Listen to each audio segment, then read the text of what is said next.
are you? Good to see you, glad to see you. Sorry, just looking at all my technical things here, making sure everything's working. Great. Good. How are you?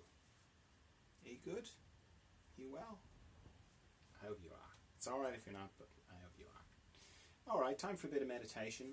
Sorry, I keep getting distracted here. I'm trying to see if I can see the Facebook people. No, I haven't. Thought I had it worked out, but no. Oh, hang on. Yes, looks like I might have it sorted. Very good. Great, I think. Okay, good. Yes, great. So now I can see you on Facebook as well. So if you're joining on Facebook, fantastic. Okay, so time for a bit of meditation. Not a class, just a chance to meditate together. So if you're used to meditating, if you're familiar with meditating, if you've been meditating for years, that's brilliant. Great. We'll get to that in a second. If you could just bear with me for a minute while I explain what I do, just for the benefit of people who are new to meditation.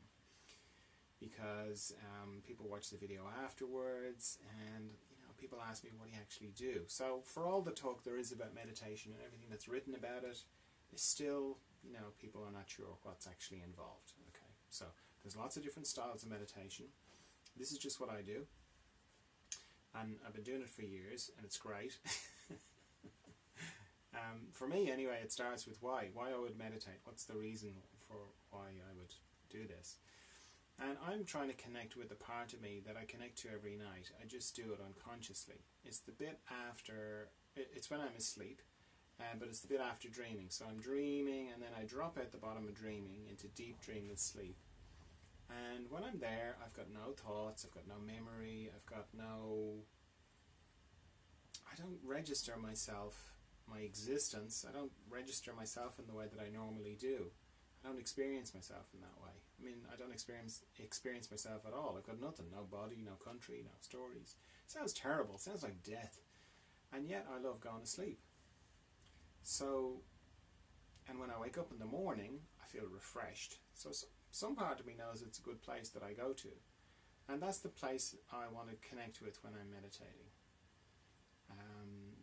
That's my intention of my meditation. And that's the sort of, when you read about meditation, that's what's talked about a lot, or it's the idea people have of calmness, peacefulness, blissful, zen-like, still mind and all that kind of side of it, which is great. That's the intention.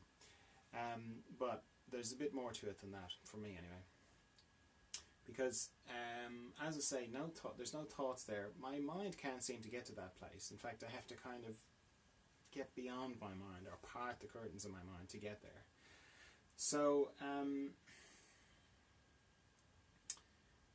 I make a little arrangement with my mind where I say, look, could you not think for the next 15 minutes? Because we're doing some meditation. And my mind is, at this stage, it wasn't always the case, but at this stage it's like, yeah, great, meditation, love it. Let's do that. So that's good. My mind is on board. And then to stop thinking, that's not that hard to stop. Because regardless of what triggers the thoughts themselves are just made of pictures and sound, much like your TV.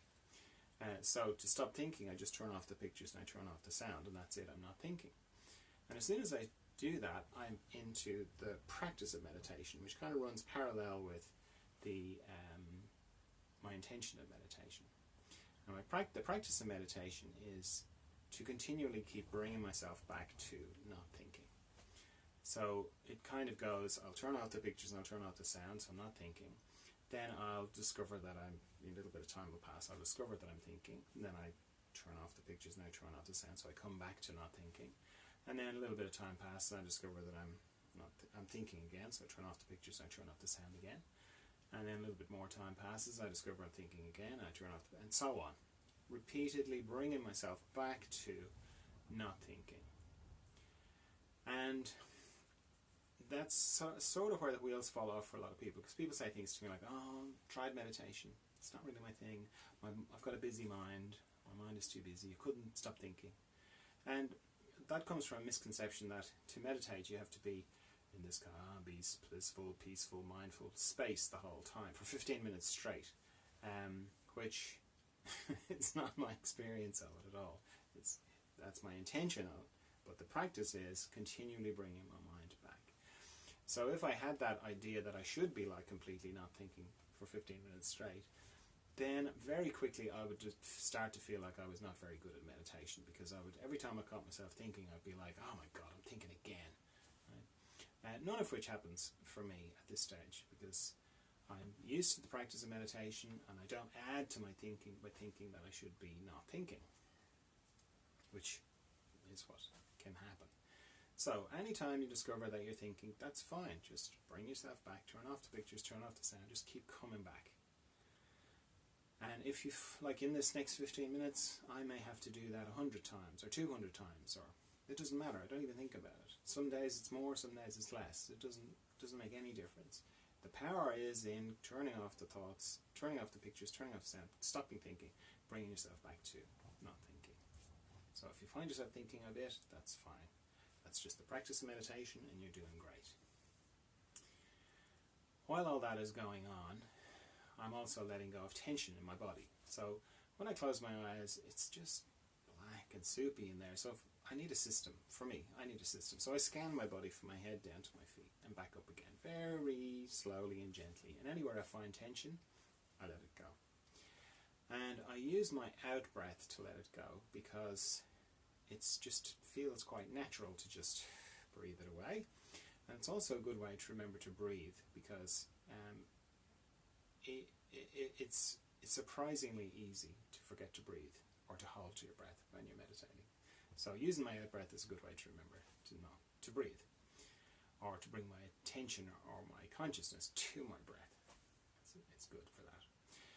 Also, when I'm scanning my body up and down, I'm paying particular attention to any structures that go transverse or across my body, because mostly my body runs head to toe, but anywhere that goes across any structures that go across my body, they have a tendency to accumulate tension.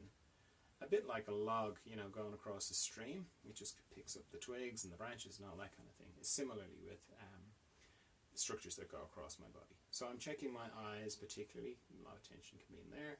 My jaw, my tongue, the base of my neck, my shoulder girdle, all my joints, shoulders, elbows, wrists, fingers, my heart area, my respiratory diaphragm,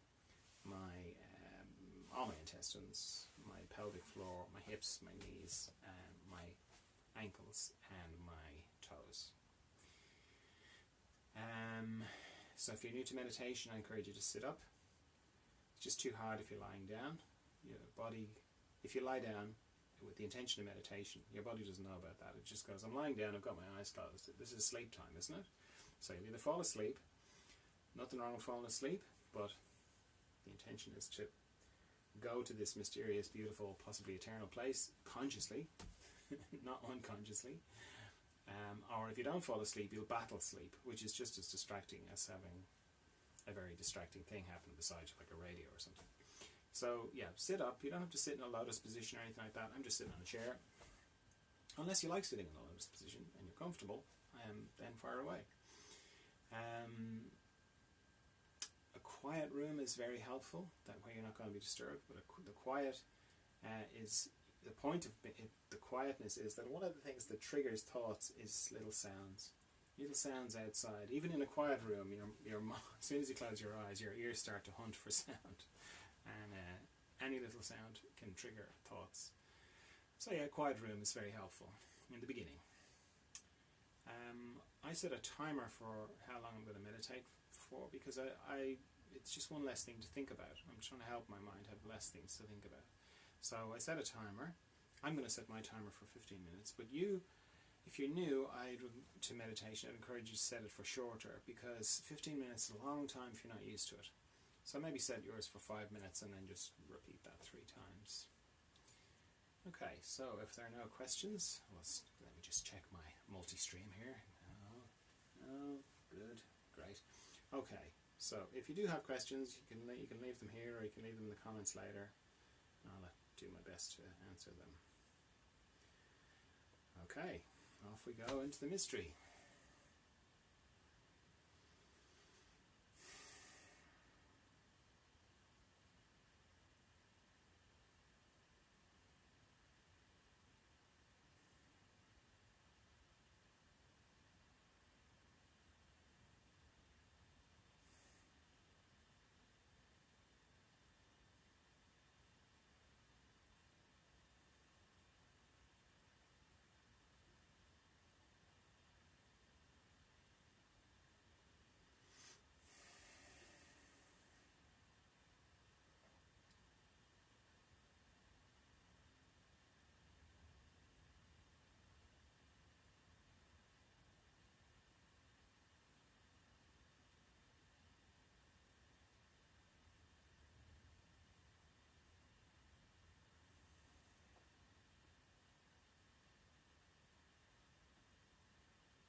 feel like you've gone somewhere, deep inside yourself, then come back slowly before you open your eyes.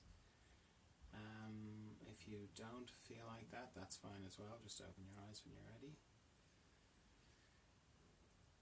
Okay, so great. Thanks very much.